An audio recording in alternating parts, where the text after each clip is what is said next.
আরে প্রতিদিন আমার দেরি হয়ে যায়। আরে এটা কি কালো পলিথিন? দেখি তো এটার ভিতরে কি। আরে এটার ভিতরে তো কলা।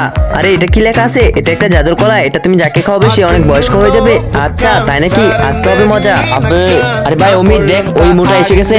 হ্যাঁ আরে আসতে দে, আজকে ওরে মজা দেখামু। আরে এই কলাগুলো তো অমিতারই খাওয়ামু, কারণ সে অনেক বেশি বড় বড় করে না, আর যখনই খাবে কলা হয়ে যাবে বুইরা, আর সব বাহাদুরি শেষ হয়ে যাবে। আরে অমিত এই যে দেখ আমি তোর জন্য কত বড় কলা নিয়ে এসেছি। কলা দে। আরে বাহ কত বড় কলা। কি খাবি? এই নে। আর মোটো আমার একটা কলা দে। আর যা এখান থেকে ভিখারি। এই নে তোরে তো। আরে আচ্ছা ঠিক আছে এই নে তুই একটা খা। আরে খা বুঝবি মজা। আরে ভাই সত্যি অনেকটা মজা রে। আরে স্যার এসে গেছে। আরে অমিত তোর কি হয়েছে?